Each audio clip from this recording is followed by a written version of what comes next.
আসসালামু আলাইকুম ওয়া রাহমাতুল্লাহ। কেমন আছেন আপনারা? মাশাআল্লাহ। আজকে দেখতে দেখতে আমাদের মধ্য থেকে কতটা রমজান বিদায় নিয়ে নিচ্ছে। রোজা 25 রমজান আর 25টি রোজা নাকি? তো 25টি রোজা দেখো কত দ্রুত গতিতে আমাদের মধ্য থেকে চলে গেছে। হ্যাঁ, তো আজকে রোজা রেখেছেন অনেকে না? আল্লাহ রাসূল সাল্লাল্লাহু আলাইহি ওয়াসাল্লাম বলেছেন রমজানের শেষ দশকে বেজুর রজনীগুলোতে কি আছে?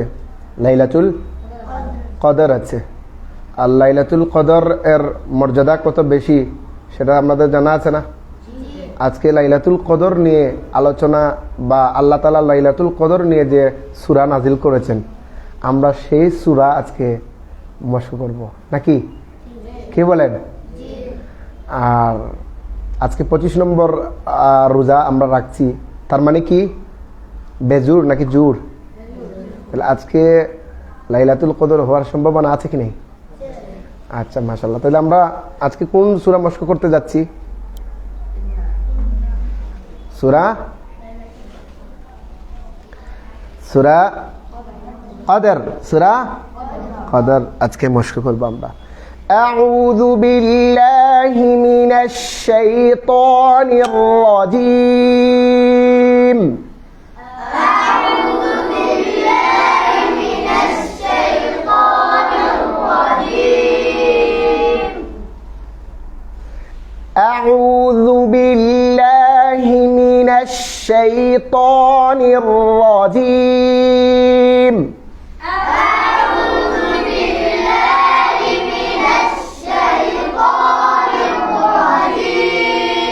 سورة القدر مكية.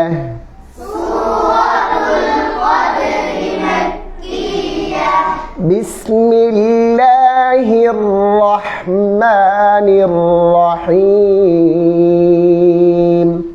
بسم الله الرحمن الرحيم. إنا أنزلناه في ليلة القدر.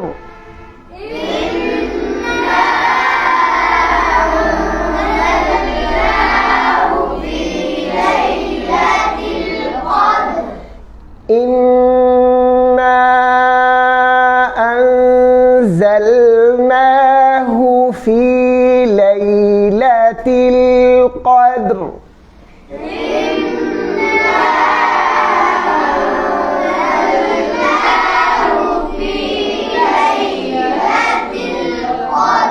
আল্লাহ রাব্বুল আলামিন বলেন, আমি একে নাজিল করেছি কোন মাসে? রমজান মাসে না, আমি একে নাজিল করেছি লাইলাতুল কদরে। আমি একে নাজিল করেছি কি? একে মানে কে? কোরআনকে। আল্লাহ কোরআনকে নাজিল করেছেন কখন? লাইলাতুল কদরে নাজিল করেছেন। আল্লাহ বলেন আমি কোরআনকে নাজিল করেছি লাইলাতুল কদরে। লাইলাতুল কদরে।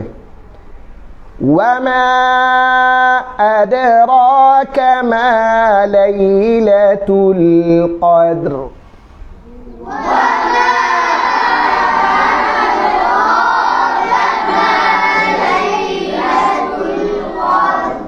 وما أدراك ما ليلة القدر.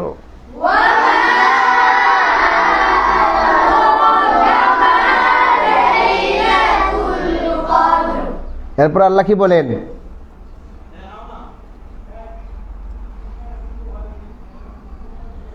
এই লাইলাতুল কদর সম্পর্কে আল্লাহর রাসূলকে আল্লাহ বলছেন, আপনি কি লাইলাতুল কদর সম্পর্কে জানেন? এই লাইলাতুল কদর সম্বন্ধে আপনি কি জানেন? আল্লাহ রাসূলকে আল্লাহ বলছেন এই লাইলাতুল কদর সম্পর্কে আপনি কি জানেন? আল্লাহ যে লাইলাতুল কদরে কোরআন নাজিল করেছেন, এই লাইলাতুল কদর এই সম্পর্কে কি জানো, কি জানেন? আমরা কি জানি? তো আল্লাহ পরে নিজেই আবার বলে দিচ্ছেন যে এই লাইলাতুল কদর কাকে বলে। পরের আয়াতে আমরা দেখি, লাইলাতুল কদরি খায়রুম মিন আলফি শাহর।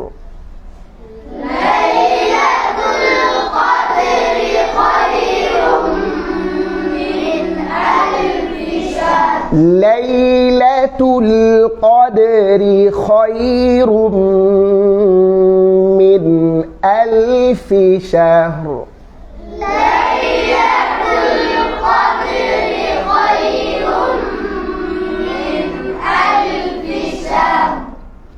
আল্লাহ তাআলা বলেন এই লাইলাতুল কদর হলো 1000 মাস অপেক্ষা শ্রেষ্ঠ। সুবহানাল্লাহ বলেন না কেন? এই লাইলাতুল কদর সম্পর্কে আল্লাহ প্রথমে বলছেন যে আমি কোরআন নাজিল করেছি কখন? লাইলাতুল কদরে। কোথায়? কোন সময়? রমজান মাসে লাইলাতুল কদরে। আর লাইলাতুল কদর সম্পর্কে আপনি কি জানেন? আল্লাহ রাসূলকে আল্লাহ সম্বোধন করে বললেন যে লাইলাতুল কদর সম্বন্ধে কি আপনি জানেন? পরে আল্লাহ আবার বলে দিচ্ছেন এই লাইলাতুল কদর হচ্ছে কি 1000 মাসের থেকেও শ্রেষ্ঠ, 1000 মাসের চেয়েও কি শ্রেষ্ঠ। 1000 মাসের মতো বলেন নাই আল্লাহ, বলছেন 1000 মাসের চেয়েও শ্রেষ্ঠ।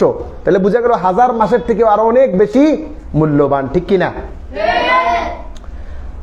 তো 1000 মাস যদি আমরা হিসাব করি, সেই হিসাব অনুপাতে 1000 মাস বছর হিসাব করলে দেখা যাবে 83 বছর 4 মাসের মতো হয়। 83 বছর 4 মাসের মতো হয়। আর কেউ যদি এই 83 বছর 4 মাস তার ইবাদত বন্দেগীতে কাটাতে চায়, কেউ তো 83 বছর 4 মাস এখনকার সময়ে বাঁচে না, মানুষ বাঁচে? এখনকার সময়ে মানুষ 40-এর উপরে বয়স উঠলেই কুজু হয়ে যায়, বৃদ্ধের দাগ লেগে যায়, দাড়ি মুখে উঠে পড়ে যায়, ঠিক কিনা? বয়স যখন এখন মানুষের 40-এর কাছে গিয়ে পৌঁছে, তো 40-এ যায়, তখন কি হয়ে যায়? দেখা যায় দাড়ি পেকে গেছে, চুল পেকে গেছে, হ্যাঁ, তারপরে যারা একটু সোজা হয়ে হাঁটতো তারা একটু বাঁকা হয়ে যাচ্ছে, ঠিক কিনা? তো 80 বছর তো বাঁচার খুব কম মানুষ পাওয়া যায়। আমরা ছোট যখন ছিলাম তখন এরকম বয়সের মানুষ পেয়েছি, বয়স দেখা গেছে 100 বছর ছিল, 120 বছরও দেখেছি, 150 বছর 150 বছরেরও পাওয়া গেছে। কিন্তু এখনকার সময় এগুলা খুবই কম, খুবই নগণ্য, এত বয়সের মানুষ পাওয়া যায় না। আর সুন্নতি হায়াত তো হচ্ছে আমাদের রাসূলের সুন্নতি হায়াত হচ্ছে কত? 63 বছর। কত বছর? 63 বছর।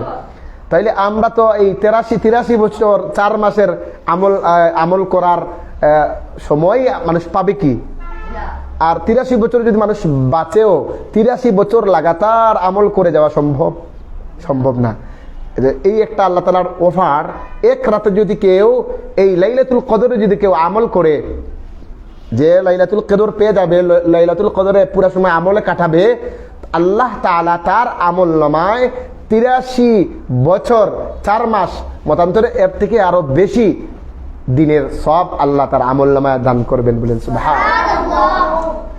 এখন কেউ যদি এই লাইলাতুল কদরের মধ্যে দান করে 1 টাকা, তাহলে 83 বছর সে দান করার সব পেয়ে যাবে। সুবহানাল্লাহ বলেন না কেন? 83 বছর মতান্তর তার থেকে বেশি দিনের মানে দান করার সব পাবে। কেউ যদি এই লাইলাতুল কদরে কোরআন তেলাওয়াত করে 1 খতম কোরআন দেয়, 1 খতম কোরআন শরীফ করে, মানে খতম করে 1 খতম কোরআন খতম করে, তাহলে 83 বছর 4 মাস মতান্তরে আরো বেশি সময় কোরআন খতম করার সব আল্লাহ তার আমলনামায় দিয়ে দিবেন, বলেন সুবহানাল্লাহ। তাহলে এই লাইলাতুল কদরের দাম আছে কি নাই? মূল্য আছে কি নাই? আল্লাহ তাআলা বলছেন লাইলাতুল কদরি খায়রুম মিন আলফি শাহর। লাইলাতুল কদরি খায়রুম মিন আলফি শাহর। লাইলাতুল কদরি খায়রুম মিন আলফি শাহর।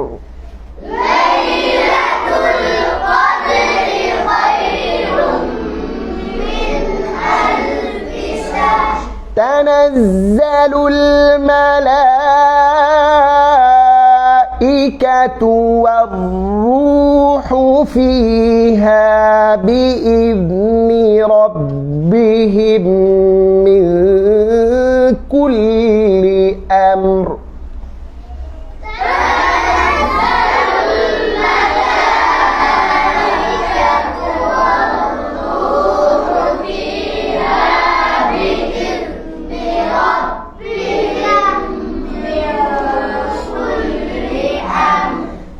তানাজ্জালুল মালাইকাতু ওয়ার-রূহু ফীহা বিইذনি রাব্বিহিম মিন কুল্লি আমর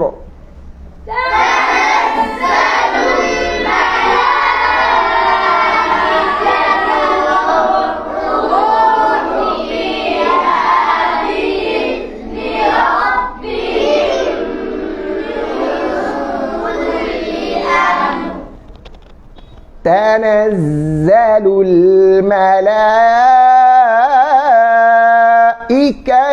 والروح فيها بإذن ربهم من كل أمر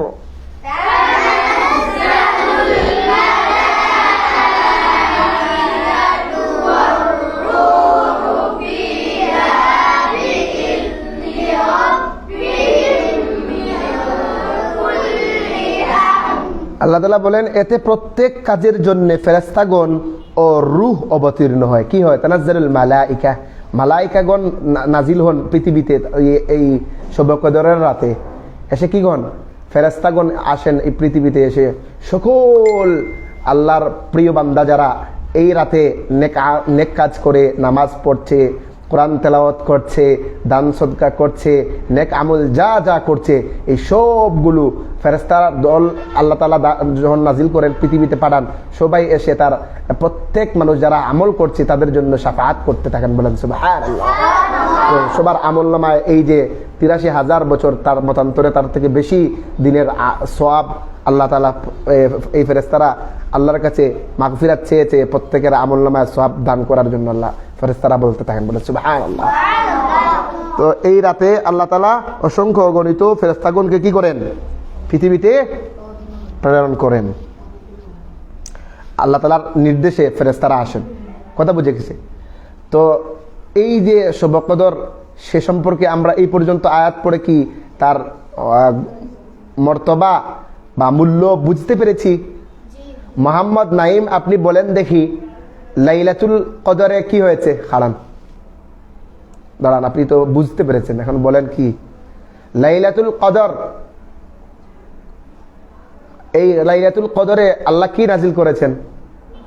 জুড়ে বলেন। কুরআন। মাশাআল্লাহ, মাশাআল্লাহ। বসেন। আর লাইলাতুল কদরে যদি কেউ আমল করে, বা লাইলাতুল কদর রজনী রাত কত দিনের থেকেও শ্রেষ্ঠ? মোহাম্মদ জাকারিয়া দাঁড়ান, দাঁড়িয়ে আপনি বলেন লাইলাতুল কদর এই রজনী কত দিনের থেকেও শ্রেষ্ঠ?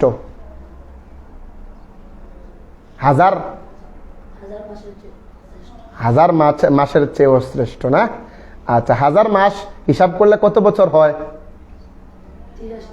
83 বছর 4 মাসের মতো নাকি? আল্লাহ তাআলা বলছেন এর চেয়েও বেশি। তাহলে 83 বছর 4 মাসের থেকেও আল্লাহ বেশি সওয়াব দান করবেন কেউ যদি এই লাইলাতুল কদরে কি করে? কোনো নেক কাজ করে। আল্লাহ আমাদেরকে করার তৌফিক দান করুন। এবং লাইলাতুল কদরকে আমরা পেয়ে যাই, যাতে আমরা বেশি করে বেজুর রজনীগুলোতে আমরা বেশি করে নেক আমল করি, অযথা সময় নষ্ট না করে প্রত্যেকটা সময়কে যাতে আমরা ইবাদত বন্দেগীর মধ্যে কাটাতে পারি, সেই তৌফিক আল্লাহর কাছে চাই। সবাই বলি আমিন। সালামুন হিয়া হাত্তা মাতলাইল ফাজর।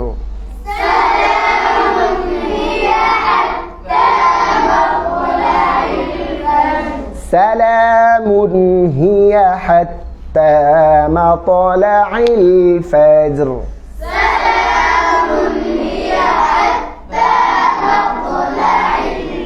سلام هي حتى مطلع الفجر.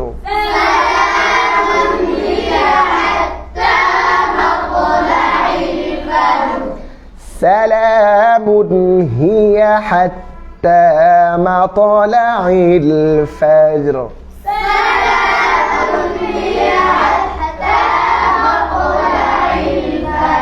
ما شاء الله. তাইলে এই ফেরেশতাগণ আসেন, এসে কি করেন? ফজর পর্যন্ত অব্যাহত থাকেন, পৃথিবীতে থাকেন এবং যারা নেক কাজ করছে তাদের জন্য রহমত বর্ষণ করেন, আল্লাহর কাছে শান্তি প্রার্থনা করেন। সালাম মানে কি? নিরাপত্তা অথবা শান্তি হতে পারে। হ্যাঁ, তো আল্লাহ এই শান্তি অথবা নিরাপত্তা ফেরেশতারা যে আসেন লাইলাতুল কদরের রজনীতে, আল্লাহ তাআলা যে নাজিল করেন পৃথিবীতে, তিনারা কতক্ষণ পর্যন্ত থাকেন? ফজর পর্যন্ত মাগফিরাত কামনা করতে থাকেন। এবং প্রত্যেক আমলকারী যারা যারা আমল করছে তাদের আমল নামায় 83 বছর 4 মাসের থেকে আর বেশি আমল যোগ করতে থাকেন। বলেন সুবহানাল্লাহ। তো আমরা এই লাইলাতুল কদরকে কাজে লাগাবো। লাইলাতুল কদর খোঁজার জন্য আমরা সকলেই মানে আল্লাহ রাসূল সাল্লাল্লাহু আলাইহি ওয়াসাল্লাম লাইলাতুল কদর খোঁজার জন্য প্রত্যেক রমজানে প্রথম 10 দিন খুঁজেছিলেন, পান নাই, লাইলাতুল কদর পান নাই। তৃতীয় 10 দিন খুঁজেছেন, লাইলাতুল কদর পান নাই। তৃতীয় 10 যখন ইতিকাফ করেছেন এবং তৃতীয় দশকে বেজুর রজনীতে আল্লাহ রাসূল সাল্লাল্লাহু আলাইহি ওয়াসাল্লাম লাইলাতুল কদর খুঁজে পেয়েছেন। এজন্য উচিত যাদের মানে সময় আছে, সময় তো সব মানুষের হওয়া উচিত, রমজান মাসে সময় বানানো উচিত।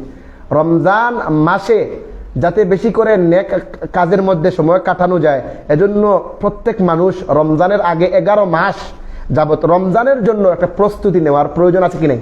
কেউ যদি 11 মাস প্রত্যেক মাসে সে অল্প অল্প করে কিছু কিছু টাকা অল্প প্রত্যেক মাসে কিছু টাকা বাঁচিয়ে রেখে দেয়, তাইলে রমজান মাসে এই টাকা খরচ করার জন্য সে যদি রাখে, আর রমজান মাস সকল কাজ থেকে ফারেক থেকে সে রমজান মাস আল্লাহ তাআলার কাছে একমাত্র ইবাদতের জন্য কাটায়, তাহলে এটা কি করা সম্ভব কি সম্ভব না? এটা কি পারা যাবে কি যাবে না? মানুষে মনে করে যে আমি যদি আমার ফ্যামিলির জন্য কাজ না করি তাহলে আমার ফ্যামিলি চলবে না। কই, তুমি যদি মারা যাও তোমার ফ্যামিলি তো ঠিকই চলে, ঠিক কিনা? কত মানুষ আছে সে মনে করতো যে আমি পৃথিবীতে যতদিন আছি আমার ফ্যামিলি আমি ছাড়া চলছে না, আমি ছাড়া আমার ফ্যামিলি দেখার কেউ নাই, আমার ফ্যামিলির কেউ কি করার নাই, ইনকামের রুজি রোজগার করার কেউ নাই, এরকম ভাবে। কিন্তু এই লুকি যখন মারা যায়, এই ফ্যামিলি কি আটকায় থাকে? এই ফ্যামিলি কি থেমে যায়? যে মারা গেছে তার সাথে সবাই চলে যায় না, ফ্যামিলি তার ঠিক গতিতে চলতে থাকে, ঠিক কিনা? এজন্য তোমার সময় যে আল্লাহ হায়াত দান করেছে, এই হায়াতকে আল্লাহর কাছে যে হিসাব দিতে হবে, সেই হিসাবের কাঠগড়া যাতে হিসাব দিতে পারো, সেজন্য রমজান মাসে প্রত্যেকের উচিত রমজান মাসকে একবারে সকল কাজ থেকে ফারেক করে একমাত্র কোরআনের জন্য, নেক আমলের জন্য, আল্লাহকে পাওয়ার জন্য, লাইলাতুল কদর খোঁজার জন্য, লাইলাতুল কদরের মর্তবা পাওয়ার জন্য এই রমজান মাসে নিজের সময়কে বিলীন করে দেওয়া, ঠিক কিনা? আল্লাহ তাআলা আমাদেরকে সবাইকে রমজান মাসকে সুবর্ণ সুযোগ। কত মানুষ আছে আমরা দেখেছি গত বছর আমাদের সাথে অনেক মানুষ ছিল, সাথে অনেক মানুষ দেখেছি যারা রমজান মাসে ছিল, রমজান মাসে তারাবি নামাজ পড়েছে, কেউ আছে পড়ে নাই, এরকম কাটিয়েছে। কিন্তু আরো একটা বছর ঘুরিয়ে রমজান আসার পর তাদেরকে আর খুঁজে পাওয়া যাচ্ছে না, তাদেরকে তাদের কবরেও পর্যন্ত গিয়ে খুঁজে পাওয়া যাবে না, হাড্ডি মাংস সব গলে হাড্ডি পর্যন্ত খুঁজে পাওয়া যাবে না, ঠিক কিনা? তো এজন্য মানুষের হায়াতের কোনো আসার মানুষের সিরিয়াল আছে কিন্তু যাওয়ার কোনো সিরিয়াল নাই। আমরা মনে মনে যদি এই কথা ভেবে থাকি যে আমার বড় ভাই তো এখনো বেঁচে আছেন, আমি তো এরপরে সিরিয়ালের সমস্যা নাই, বড় ভাই আছেন এখনো, এমন যদি কেউ ভাবে তাহলে ভুল, এটা বুকামি। কেউ যদি মনে করে যে আমার তো এখনো দাড়ি পাকে নাই, আমার তো চুল এখনো পাকে নাই, ও আমি তো এখনো বিয়ে করি নাই, ও আমার এখনো সন্তান নাই, আমার তো সন্তানাদি নাই, বিয়ে শাদী করি নাই, এখনো আমার সময় আছে, আমি এখনো বেঁচে থাকবো, আমার তো হায়াত আছে, এরকম বলা যাবে? এরকম বলার কারো যোগ্যতা আছে? বলতে পারবে কেউ বুক ফুলিয়ে? কারণ অল্প দিন মাত্র আজকে জন্ম নিয়েছে, আজকে জন্ম নেওয়া ব্যক্তি আজকেই এই পৃথিবী থেকে চলে যেতে আমরা দেখেছি কি দেখি নাই? 10 বছরের বাচ্চা পৃথিবী থেকে, এই যে কিছুদিন আগে দেখলাম আমাদের এলাকায় খাড়াতলিতে, এখানে দুইটা ছেলে একসাথে, দুইটা ছেলে পানিতে ডুবে মারা গেছে। কত মানুষ আছে এরকম আগুনে জ্বলে পুড়ে মারা যাচ্ছে, কেউ আছে এমনি অসুখে মারা যাচ্ছে, ছোট ছোট বাচ্চা 10 বছরের 5 বছরের। আবার যদি বলো যে 10 বছরের মরবে, 15 বছরের মরবে না, তাও ভুল, 15 বছরের মানুষ মরতে দেখা যায় কি যায় না? এরপরে 20 বছরের, ওমা শরীরের মধ্যে সব থেকে বেশি বল শক্তি থাকে 20 থেকে 30-35 এই বয়সে যুবক মানুষ, না এই বয়সে মনে হয় মানুষ মরে না, না না ভুলেও না কেউ মনে হয় এই বয়সে, মানে ফেরেশতা মনে হয় এই সময় পারে না মনে হয়, নাকি এরকম? নাকি 30 বছর 20 বছরের এরকম কেউ মনে হয় যুবকরা ইন্তেকাল করে না? করে না? ইন্নালিল্লাহ বলো কি, এই যে কিছুদিন আগে আমাদের এখানে ওই যে টুকুর বাজার এখানে বাজারে ঢুকার পূর্বে অ্যাক্সিডেন্ট হলো না মোটরসাইকেল আর ট্রাকের? মোটরসাইকেলের ব্যক্তি যে সে তো একবারে যুবক ছিল, অল্প বয়সের ছিল না? অ্যাক্সিডেন্টে এই যে ইন্নালিল্লাহ লোকটা দুনিয়া ছেড়ে চলে গেল, যুবক বয়সের। আমি দেখেছি এইবার হাইয়াতুল আউলিয়াতে একটা অনেক ছাত্র তো পরীক্ষা দিয়েছে, তার মধ্যে এক টকবকে যুবক, এখনো বিবাহ শাদী করে নাই, কত পরিকল্পনা ছিল, কত চিন্তা, কত স্বপ্ন ছিল। আহারে, আমি হাইয়াতুল আউলিয়ার পরীক্ষা শেষ করে আমি আরো ভালো কোনো শিক্ষা প্রতিষ্ঠানে ভর্তি হব, মুফতি হব, তারপরে ভালো কোনো দিনের খেদমত করব, এরকম কত নিয়ত ছিল, কত স্বপ্ন ছিল ছেলেটা। ওই হাইয়াতুল আউলিয়ার পরীক্ষা দেওয়ার পরীক্ষা দিয়ে বাসা যাওয়ার পথে এক জায়গা থেকে বই আনবে এই উদ্দেশ্যে বের হয়েছে। রাস্তাতে যাওয়ার পর মোটরসাইকেলে যাচ্ছিল দুইজন, এখন রাস্তাতে ছিল জাম থাকার কারণে মোটরসাইকেল দাঁড় করিয়ে একজন নেমে পাশে দাঁড়িয়েছে, আর আরেকজন মোটরসাইকেলে বসা ছিল। পাশ থেকে এসে আরেকটা এই ট্রাক এসে পিছন থেকে মেরে দিয়েছে ধাক্কা, আর ধাক্কা দেওয়াতে ওই যে বসা ছিল ছেলেটা মালানা, মানে হাইয়াতুল আউলিয়াতে পরীক্ষা দিচ্ছে, এই বছরই মাস্টার্স সমমান পাস করতো, দাওরায়ে হাদিস কমপ্লিট করতো। এই ছেলেটা সাথে সাথে মোটরসাইকেল থেকে ছুটকে পড়ে গিয়ে পাশে একটা রাস্তা খাম্বা থাকে না, এগুলোতে বাড়ি খেয়ে মাথা ফেটে ইন্তেকাল করেছে। একবারে যুবক, ঠকবগে যুবক। আমরা মাঝে মধ্যে ইন্টারনেটে এরকম খবর দেখতে পাই, ঠকবগে যুবকগুলা কিরকম দুনিয়া ছেড়ে চলে গেছে। একবারে সুস্থ সবল ছিল। এদের কিছুদিন আগে আবার আর একটা দেখছি, তারাবি নামাজের সময়, তারাবি নামাজ পড়ারত অবস্থায় একজন হাফেজ সাহেব তারাবি নামাজ পড়াচ্ছেন, হঠাৎ করে সেজদাতে গিয়ে পরে আর উঠেন নাই, তিনি দুনিয়া ছেড়ে চলে গেছেন। আল্লাহ তাআলা একটা কত মূল্যবান একটা সময়ে সে ইন্তেকাল করেছে। তারাবি নামাজ পড়ানো অবস্থায় হাফেজ সাহেবের ইন্তেকাল। আল্লাহু আকবার। এরকম মরণ আমরা চাই কি চাই না? নাকি রাস্তাঘাটে মরতে চাই? অসুখ হয়ে বিছানায় কাতর হয়ে মরতে চাই? আগুনে পড়ে মরতে চাই? পানিতে ডুবে মরতে চাই? আল্লাহর কাছে আমরা সকলেই এই আশা রাখি, এই দোয়া করি, এই চাওয়া চাই যে আল্লাহ যাতে আমাদেরকে শুক্রবার দিনে রমজান মাসে আল্লাহ তাআলা সেজদারত অবস্থায় আমাদেরকে মওত দেন। বলেন আমিন। ইমানের হালতে, কিসের হালতে? ইমানের হালতে। মাশাআল্লাহ। তো হায়াতের কোনো ইয়ে আছে? হায়াতের মানুষের বেঁচে থাকার, পৃথিবীতে সে যে বেঁচে থাকবে তার কোনো নিশ্চয়তা আছে? হায়াতের কোনো নিশ্চয়তা আছে? যখনই ডাক চলে আসবে, একজন লোক এক কাপ চা দিচ্ছিল, সে পরিপূর্ণ সুস্থ, এক কাপ চা হাতে নিয়েছে, চাতে চুমুক দিবে, মজা করে খাবে, গল্প করবে বন্ধুদের সাথে গল্প করে চাটা হাতে নিয়ে একটু চুমুক দিছে, ঠিক আছে? তখনই তার আজরাইল চলে আসছে। চা আর চুমুক দেওয়া, চায়ের যে চা নিয়েছিল মুখে, এই মুখের চাটা সে আর ভিতরে নেওয়ার তার যোগ্যতা নাই, তারা এই রিজিক নাই, এই চা আর মুখে নিতে পারে নাই। বসা থেকে জুলজুলের সাথে সাথে যুবকটা পড়ে মৃত্যু করেছে ওই যে ব্রাহ্মণবাড়িয়ায়। তো এরকম মানুষ মারা যায়, মানুষের হায়াতের কোনো নিশ্চয়তা নাই। যতদিন আল্লাহ আমাদেরকে পৃথিবীতে রাখবে, আল্লাহ তাআলা ইমানের হালতে আল্লাহ তাআলার সন্তুষ্ট মাফিক সকল কাজ করার আল্লাহ আমাদেরকে তৌফিক দান করুন, বলে আমিন। তো লাইলাতুল কদর রজনী, বেজুর রজনীগুলো আমরা দেখেছি আমাদের মধ্য থেকে বিদায় নিয়ে গেছে। 21তম রজনী চলে গেছে না? এরপরে 23তম রজনী চলে গেছে না? আর এখন বর্তমানে কত যাচ্ছে? 25 যাচ্ছে। আজকে 25 চলে গেল। এরপরে আর কত আছে? 27তম রজনী লাইলাতুল কদর। এই রজনীতে বেশিরভাগ উলামায়ে কেরামের মত হচ্ছে যে 27তম রজনীতেও লাইলাতুল কদর হওয়ার সম্ভাবনা বেশি। তো আরো 2টা রজনী আমাদের মধ্যে আছে কি নাই? সামনে আছে কি নাই? 27 আছে এবং 29 আছে। আল্লাহ তাআলা আমাদেরকে এই রজনীগুলোতে বেশি বেশি করে নেক আমল করার তৌফিক দান করুন। সবাই বলে আমিন। বলেন সুবহানাকাল্লাহুম্মা ওয়া বিহামদিকা আশহাদু আল লা ইলাহা ইল্লা আনতা আস্তাগফিরুকা ওয়া আতুবু ইলাইক। ঠিক আছে, সবাই ভালো থাকবেন।